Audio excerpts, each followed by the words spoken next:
Hello guys, welcome back to our channel. See, 6th class లో already first and second lessons complete చేశాం కదండి. First lesson లో వచ్చేసి solar system అంటే ఏంటి, అందులో ఎర్త్ ఏంటి, ఆస్ట్రాయిడ్స్, మెటరాయిడ్స్ ఇవన్నీ కూడా చూసాము. And coming to second lesson, మన ఎర్త్ లో లాటిట్యూడ్స్ అంటే ఏంటి, లాంగిట్యూడ్స్ అంటే ఏంటి, లాటిట్యూడ్స్ కి లాంగిట్యూడ్స్ కి డిఫరెన్స్ ఏంటి, టైం ఎలా క్యాలిక్యులేట్ చేస్తారు, ఇవన్నీ కూడా చూసాము. నౌ థర్డ్ లెసన్ వచ్చేసి motions off the earth. Motion అంటే ఏం లేదండి, మూమెంట్ అంటే ఏదైనా కదలిక. ఎర్త్ లో ఎటువంటి కదలికలు ఉంటాయండి? రెండు కదలికలు మనం చూడొచ్చు ఎర్త్ కి. The first one is rotation and second one is revolution. Rotation అని అంటే తన చుట్టూ తాను తిరుక్కోవడాన్ని రొటేషన్ అని చెప్పి అంటారండి. సో ఈ రొటేషన్ అనేది ఏ డైరెక్షన్ లో తిరుగుద్ది అని అంటే ఆల్రెడీ నేను మీకు ముందు వీడియోస్ లో చెప్పాను, బట్ మళ్ళీ చెప్తున్నాను. వెస్ట్ టు ఈస్ట్ డైరెక్షన్ లో ఎర్త్ అనేది తన చుట్టూ తను తిరుగుద్ది. అండ్ రెవల్యూషన్ కూడా వెస్ట్ నుంచి ఈస్ట్ కే తిరుగుద్దండి. సో ఈ రొటేషన్ తన చుట్టూ తను తిరిగేటప్పుడు మనం గమనించినట్లయితే ఏం జరుగుతుంది అనేది ఇప్పుడు ఇక్కడ చూద్దాం. ఈ పిక్చర్ మీరు చూసినట్లయితే ఇదిగోండి, ఇది నార్త్ పోల్, ఇది సౌత్ పోల్. ఏంటి వంకరగా ఉంది అని చెప్పి అనుకుంటున్నారా? ఎర్త్ అనేది కొంచెం ఇలా వంగి టిల్ట్ అయ్యి ఉంటుందండి, అంటే కొంచెం వంగి ఉంటుంది. దీన్ని ఆర్బిట్ అంటారండి. ఆ ఎర్త్ తిరిగే ప్లానెట్ తిరిగేదాన్ని ఆర్బిట్ అని చెప్పి అంటారు. ఈ వాట్ ఎవర్ ఈ ప్లేస్ అయి ఉన్న ప్లేస్ ని ఆర్బిటాల్ ప్లేన్ అని అంటారు. ఈ ఆర్బిటాల్ ప్లేన్ కి మన ఎర్త్ కి పర్పెండిక్యులర్ డ్రా చేసి ఈ డిగ్రీస్, నార్త్ పోల్ ఏ డిగ్రీస్ లో ఉంది అంటే ఎంత బెండ్ అయింది ఎర్త్ అనేది మనం చూసినట్టయితే 66.5 డిగ్రీస్ టిల్ట్ అయి ఉంటుందండి. ఆర్బిటాల్ ప్లేన్ కి 66.5 డిగ్రీస్ టిల్ట్ అయ్యి అంటే వంగి మన ఎర్త్ అనేది ఉంటుంది. సో ఇది చాలా చాలా ఇంపార్టెంట్ పాయింట్, మీరు గుర్తుపెట్టుకోవాలి. హౌ మెనీ డిగ్రీస్ టిల్టెడ్ మన ఎర్త్ అనేది అడిగినట్టయితే 66.5 డిగ్రీస్ అన్నమాట. ఇప్పుడు ఇలా ఫర్ ఎగ్జాంపుల్ ఇది సన్ అనుకోండి, మనం ఇది సన్ అనుకున్నట్టయితే ఇలా సన్ రేస్ అనేది పడుతూ ఉంటాయి. సో ఈ నార్త్ పోల్ కి ఇటుపక్క మాత్రమే సన్ వచ్చుద్దా అని అంటే కాదండి, హాఫ్ వరకు కూడా సన్ రేస్ అనేది పడతాయి. సో ఈ లైన్ ఇటంతా కూడా సూర్యకిరణాలు అనేది పడతాయి, కాబట్టి దీన్ని ఇటు డే ఉంటుంది, వేరేస్ ఇటు వచ్చేసరికి నైట్ అవుతుంది. సో ఇలాగా డేని నైట్ ని డివైడ్ చేసే ఏదైతే సర్కిల్ ఉంటుందో దాన్ని సర్కిల్ ఆఫ్ ఇల్యూమినేషన్ అని అంటారండి. సర్కిల్ ఆఫ్ ఇల్యూమినేషన్ ఒక చోటే ఫిక్స్డ్ గా ఉంటుందా అంటే ఒక చోటే ఫిక్స్డ్ గా ఉండదండి. ఎందుకంటే ఎర్త్ ఇలా మూవ్ అయ్యే కొద్దీ ఒక చోట ముందు రాత్రి అవుద్ది, తర్వాత ఇంకో చోట నిదానంగా అవుతూ ఉంటుంది. అంటే మన ఎర్త్ ఇలా మూవ్ అయ్యే కొద్దీ అదే విధంగా మన సర్కిల్ కూడా ఆ మూమెంట్ ని బట్టి ఆ సర్కిల్ ఆఫ్ ఇల్యూమినేషన్ కూడా టర్న్ అవుతూ ఉంటుంది అనమాట. సో డేని నైట్ ని డివైడ్ చేసే ఆ సర్కిల్ ఏదైతే ఉందో దాన్ని సర్కిల్ ఆఫ్ ఇల్యూమినేషన్ అని అంటారు. సో తన చుట్టూ తను తిరిగేటప్పుడు దీన్ని బట్టి మనకి ఏమర్థమైందండి, డే అండ్ నైట్ ఫార్మేషన్ అనేది జరుగుద్ది. డే అండ్ నైట్ ఫార్మేషన్ అనేది రొటేషన్ వల్ల జరుగుతుంది. రెవల్యూషన్ వల్ల జరుగుతుందా? No. Day and night formation rotation వల్ల జరుగుతుంది. ఒకవేళ రొటేషన్ అనేది లేకపోతే, మన ఎర్త్ రొటేట్ అవ్వకపోతే అప్పుడు ఏంటి ఒక్కసారి ఆలోచించండి. ఇటంతా కూడా పగలే ఉంటుంది, అంటే రాత్రి అనేది ఉండదు. ఈ సైడ్ మొత్తం చీకటి, రాత్రే ఉంటుంది, పగలు అనేది ఉండదు. సో ఇలా ఉంది అంటే లైఫ్ అనేది సర్వైవ్ అవ్వడం చాలా చాలా కష్టం అన్నమాట. So rotation is very very important. So ఇప్పుడు రెవల్యూషన్ గురించి చూద్దామండి. సి రెవల్యూషన్ అంటే నేను ఆల్రెడీ మీకు చెప్పాను, రొటేషన్ అంటే తన చుట్టూ తను తిరగడం, రెవల్యూషన్ అంటే సన్ చుట్టూ తిరగడం. ఏ డైరెక్షన్ లో తిరుగుద్దండి? West to east.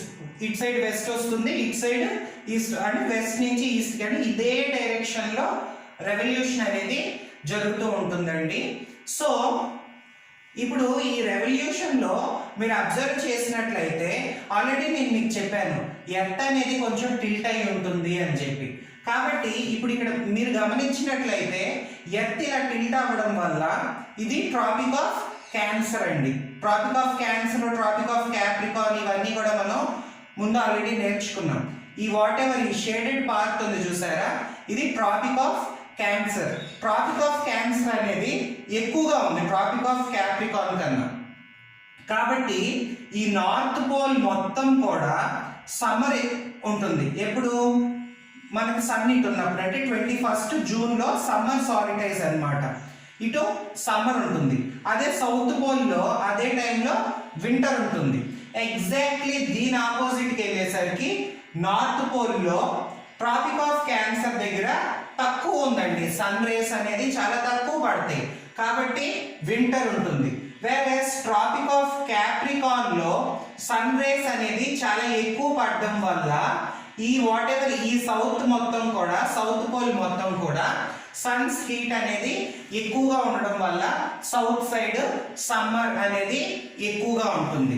ఇప్పుడు ఇక్కడ 21 జూన్ అనేది సమ్మర్ సాలిటైజ్, అంటే ఈ రోజున 21 జూన్న ఎండ అనేది చాలా ఎక్కువగా ఉంటుంది. I mean to say day అనేది చాలా ఎక్కువసేపు ఉంటుంది అండ్ నైట్ అనేది చాలా తక్కువ సేపు ఉంటుంది. ఎక్కడ? నార్త్ పోల్లో.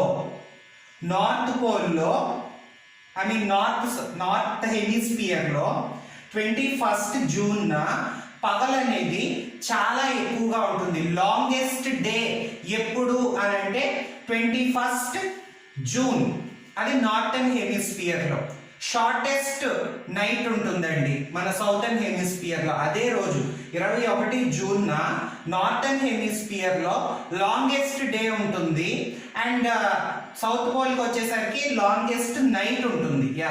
అండ్ ఇక్కడ వచ్చేసరికి వింటర్ సాలిటైజ్ 22 డిసెంబర్ ఉంటుంది. అంటే ఈ 22 డిసెంబర్ నార్త్ పోల్ లో నార్త్ అంతా కూడా వింటర్ ఉంటుంది. సో అప్పుడు నైట్ అనేది చాలా ఎక్కువగా ఉంటుంది. వాట్ ఎవర్ ఈ సౌత్ పోల్ లో పగలు అనేది ఎక్కువగా ఉంటుంది. సో మళ్ళీ నేను మీకు చెప్తున్నాను, ఒకసారి గమనించండి ఇవి రెండు, వీటిని పక్కన పెట్టేయండి. ఇప్పుడు 21 జూన్న ఇక్కడ ట్రాపిక్ ఆఫ్ క్యాన్సర్ అనేది నార్త్ సైడ్ ఉంటుంది, నార్థన్ హెమిస్ఫియర్. ఇక్కడ సన్ రేస్ అనేవి చాలా ఎక్కువ పడతాయి కాబట్టి ఇక్కడంతా ఎండాకాలం ఉంటుంది, సమ్మర్. 21 జూన్న సమ్మర్లో ఏమవుతుందండి, రోజు అనేది పెద్దగా ఉంటుంది, రాత్రి అనేది చాలా తక్కువగా ఉంటుంది. సో నార్థన్ హెమిస్ఫియర్ లో డే అనేది చాలా పెద్దది ఉంటుంది, నైట్ చిన్నది ఉంటుంది. అదే సౌతర్న్ హెమిస్ఫియర్ లో అయితే నైట్ పెద్దది ఉంటుందండి, నైట్ పెద్దది ఉంటుంది, డే చాలా చిన్నది ఉంటుంది. సేమ్ దీనికి రివర్స్. ఇక్కడ 22 డిసెంబర్న నార్త్ హెమిస్ఫియర్ లో పగలు అనేది చాలా తక్కువగా, రాత్రి అనేది ఎక్కువగా ఉంటుంది. వేరేస్ ఈ సౌత్ లో వచ్చేసరికి పగలు అనేది చాలా ఎక్కువగా ఉంటుంది అండ్ నైట్ అనేది తక్కువగా ఉంటుంది. So day and night what ever ఈ సమ్మర్ సాలిటైజ్, వింటర్ సాలిటైజ్, ఈ వాట్ ఎవర్ మన సన్ అనేది ఈ ప్లేసెస్ లో, ఐ మీన్ ఎర్త్ ఈ ప్లేసెస్ లో ఉంటే సన్ కి మనకి డే అండ్ నైట్స్ అనేది ఈక్వల్ గా ఉండవు, వేరియేషన్స్ తో ఉంటాయి. డే పెద్దదవ్వచ్చు, నైట్ చిన్నదవ్వచ్చు, ఈ మారుతున్న డైరెక్షన్ ని బట్టి. ఇక్కడికి వచ్చేసరికి కొంచెం డే టైం తగ్గుద్ది, ఓకే, అలా కొంచెం తగ్గుతూ మారుతూ ఉంటుంది అనమాట. సో ఇప్పుడు ఈ ప్లేసెస్ కి వచ్చేసరికి ఈక్వల్ గా ఉంటుందండి. సో దీన్ని ఈక్వనాక్స్ అని చెప్పి అంటారు. సో ఇటు north side spring, southern hemisphere లో ఆటమ్ అనేది ఉంటుంది.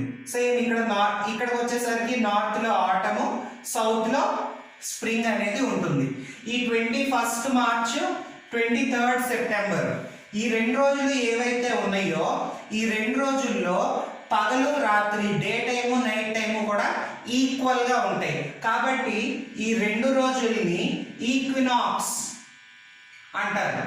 ఈ 2 డైరెక్షన్స్ లో మాత్రం డే నైట్ ఈక్వల్ గా ఉండవండి.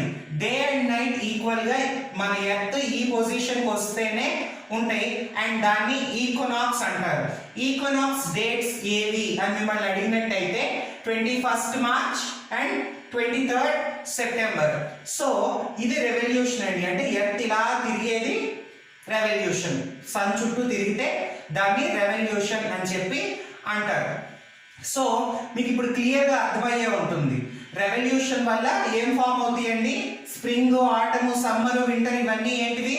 సీజన్స్. సో సీజన్స్ అనేది మనకి రెవల్యూషన్ వల్ల ఫామ్ అవుతాయి. అంటే వాట్ ఎవర్ ఈ క్లైమేటిక్ చేంజెస్ అన్ని కూడా సీజన్ వల్లే అవుతాయి కదండి. ఎండాకాలం, వర్షాకాలం ఇవన్నీ కూడా రెవల్యూషన్ వల్ల జరుగుతాయి. అండ్ రొటేషన్ వల్ల ఏం జరుగుతాయి? ఏం జరుగుతుంది అని చెప్పాను? Day and night. సో ఒక రొటేషన్ కంప్లీట్ అవ్వడానికి ఎంత కాలం పట్టుద్దండి? 24 hours. సో ఎర్త్ డే ఎంత కాలం అండి? 24 hours డ్యూరేషన్ అన్నమాట. నెక్స్ట్ ఈ రెవల్యూషన్ జరగడానికి కరెక్ట్గా అంటే ఏదన్నా ఒక పర్టికులర్ పాయింట్ దగ్గర స్టార్ట్ అయ్యి మళ్ళీ అదే పాయింట్ దగ్గరికి రావడానికి ఎర్త్కి 365 and 1/4 days పడుతుందండి. అంటే 365 days and 6 hours అనేది పడుతుంది. 6 hours అంటే 1/4 of a day. ఈ 1/4 4 1/4 కలిపితే ఏమవుతుందండి? 4 పావులే కలిపితే ఏమవుతుంది? 1 అవుతుంది కదా. కాబట్టి ఈ ప్రతి సంవత్సరంలోని ఈ పావు కలిపి మనకి 4 ఏళ్లకు ఒక్కసారి లీప్ ఇయర్ అని చెప్పి మనం చెప్తున్నాము. సో లీప్ ఇయర్ అనేది ఈ వాట్ ఎవర్ ప్రతి సంవత్సరంలో ఈ పావులన్నీ కలిపి ఒక్కసారిగా ఒక ఎక్స్ట్రా డే అండ్ నైట్ అనేది మనకి వస్తుంది. సో 4 years కి వన్స్ లీప్ ఇయర్ అనేది వస్తుంది. సో రొటేషన్ వల్ల డే అండ్ నైట్ ఫామ్ అవుతుంది. రెవల్యూషన్ వల్ల సీజన్స్ అనేవి ఫామ్ అవుతాయి. సో ఇదంతా మీకు అర్థమైందనే అనుకుంటున్నాను. సో ఇక్కడికి వచ్చేసరికి నార్థన్ హెమిస్ఫియర్ లో ఇక్కడ రోజు ఎక్కువగా ఉంటుంది. అండ్ ఇక్కడికి వచ్చేసరికి రాత్రి ఎక్కువగా ఉంటుంది నార్త్ లో. ఏదైనా మనం బేస్ ఒక్కటే తీసుకోండి, నార్థన్ హెమిస్ఫియర్ కానీ సౌతర్న్ హెమిస్ఫియర్ కానీ. ఇక్కడ పగలు ఎక్కువగా ఉంటే ఇక్కడ ఏమవుతుంది? సౌత్ లో తక్కువగా ఉంటుంది. ఇక్కడ ఎక్కువగా ఉంటే ఇక్కడ తక్కువగా ఉంటుంది, ఇక్కడ తక్కువగా ఉంటే ఇక్కడ ఎక్కువగా ఉంటుంది. అంటే వైస్ వెర్సా. ఏదన్నా బేస్ ఒక్కటే తీసుకోండి. మీకు అర్థమైందే అని అనుకుంటున్నాను. చాలా చాలా సింపుల్ కాన్సెప్ట్ అండి. బట్ లిటిల్ కన్ఫ్యూషన్ అనేది రావచ్చు. ఒక్కసారి కన్ఫ్యూషన్ అనేది వస్తే మళ్ళీ ఒక్కసారి వీడియో అనేది బ్యాక్ ప్లే చేసుకొని 1 or 2 times మళ్ళీ వినండి. చాలా క్లియర్గా ఉంటుంది. అండ్ ఇది మనకు అర్థమైంది అని అంటే చాలా బాగుంటుందండి. ఎర్త్ గురించి వాట్ ఎవర్ ఈ లాటిట్యూడ్స్ లాంగిట్యూడ్స్ గురించి డీటెయిల్గా చదవడానికి చాలా చాలా బాగుంటుంది. టాపిక్ అనేది మోర్ ఇంట్రెస్టింగ్ అవుతుంది. సో అదండి ఈ లెసన్. మీకు అర్థమైందని అనుకుంటున్నాను. మీకు నచ్చినట్లయితే ఒక లైక్ చేయండి, మీ ఫ్రెండ్స్తో షేర్ చేయండి. అండ్ ఇదే మొదటి వీడియో మీరు మన ఛానల్లో చూడడం అయితే సబ్స్క్రైబ్ చేసుకొని మిగతా వీడియోస్ కూడా చూడండి. And don't forget to like, share and comment. Thank you for watching.